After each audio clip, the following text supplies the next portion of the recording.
पूर्णिमा व्रत की कथा। माघी पूर्णिमा का क्या है महत्व? पौराणिक कथा देती है खुशियों का आशीर्वाद। माघ पूर्णिमा का महत्व। माघी पूर्णिमा के दिन संगम पर माघ मेले में जाने और स्नान करने का विशेष महत्व है। पुराणों के अनुसार माघ माह में पूर्णिमा के दिन देवता धरती पर आते हैं और गंगा में स्नान करते हैं। इस शुभ संयोग में दान पुण्य और मंत्र से करें, उन्हें प्रसन्न किया जा सकता है। पुराणों के अनुसार माघ पूर्णिमा के दिन स्वयं भगवान श्री विष्णु गंगाजल में निवास करते हैं। इस दिन गंगा स्नान करने से विष्णु की कृपा मिलती है तथा धन संपदा, लक्ष्मी, यश, सुख, सौभाग्य तथा उत्तम संतान की प्राप्ति होती है। माघी पूर्णिमा पर गंगा तथा अन्य पवित्र नदियां, सरोवर, तट पर स्नान करके तिलांजलि देना चाहिए, पितृ तर्पण करना चाहिए। इस दिन दान दक्षिणा का 32 गुना फल मिलता है, इसलिए इसे माघी पूर्णिमा के अलावा वित्तीसी पूर्णिमा भी कहते हैं।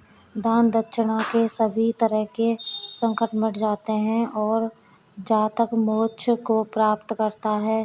पूर्णिमा पर माता लक्ष्मी के मंत्रों का जाप करना चाहिए, इससे घर में धन समृद्धि में बढ़ोतरी होती है। इस दिन देवी लक्ष्मी जी को पीले तथा लाल रंग सामग्री अर्पित करने से वे प्रसन्न होती हैं। प्रयाग में माघ मास के अंदर 3 बार स्नान करने से जो फल होता है वह फल पृथ्वी में 10,000 अश्वमेध यज्ञ करने से भी प्राप्त नहीं।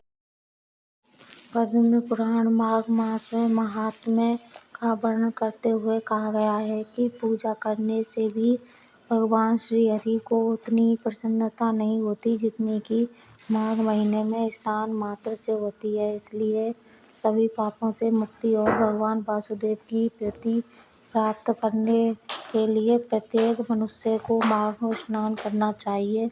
माघ पूर्णिमा व्रत की पौराणिक कथा के मुताबिक नर्मदा नदी के तट सुव्रत नामक विद्वान ब्राह्मण रहते थे, लेकिन वे काफी लालची थे। इनका लक्ष्य किसी भी तरह धन कमाना था और ऐसे करते करते ये समय से पूर्व ही वृद्ध दिखने लगे और कई बीमारियों की लपेट में आ गए। इस बीच उन्हें अंतर्ज्ञान हुआ कि उन्होंने पूरा जीवन तो धन कमाने में बिता दिया, अब जीवन का उद्धार कैसे होगा।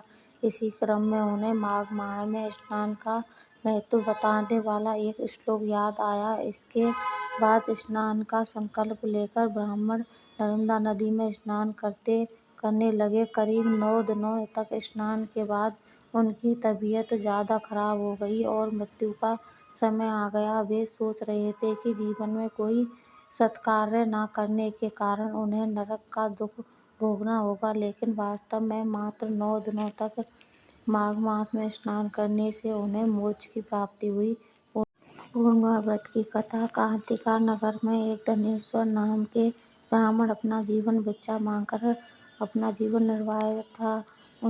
उसकी कोई संतान नहीं थी। एक दिन उसकी पत्नी नगर में भिक्षा मांगने गई, परंतु सभी ने उसे बांझ कहकर भिक्षा देने से इनकार कर दिया। फिर किसी ने ब्राह्मण दंपति को 16 दिन तक मां काली की पूजा करने को कहा। उन्होंने विधिवत पूजा करके आराधना की और तब उनकी आराधना से प्रसन्न होकर मां काली ने दोनों को संतान प्राप्ति का वरदान दिया और कहा कि अपने सामर्थ्य के अनुसार प्रत्येक पूर्णिमा को तुम दीपक जलाओ। इस तरह हर पूर्णिमा के दिन तक दीपक बढ़ाते जाना है जब तक कम से कम 32 दीपक न हो जाएं। इसके बाद ब्राह्मण ने अपनी पत्नी को पूजा के लिए पेड़ से आम का कच्चा फल तोड़कर दिया और उसकी पत्नी ने पूजा की और फलस्वरूप वह गर्भवती हो गई। एक पुत्र ने जन्म लिया जिसका नाम देवदास रखा। देवदास जब बड़ा हुआ तो उसे अपने मामा के साथ पढ़ने के लिए काशी भेजा। काशी में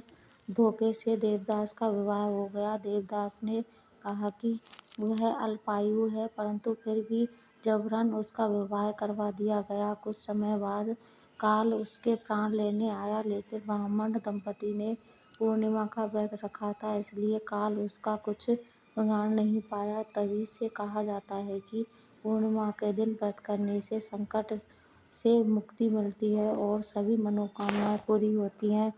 कहानी सुनने के लिए धन्यवाद। कहानी पूरी सुनने के बाद भगवान आपकी भी मनोकामनाएं पूरी करे।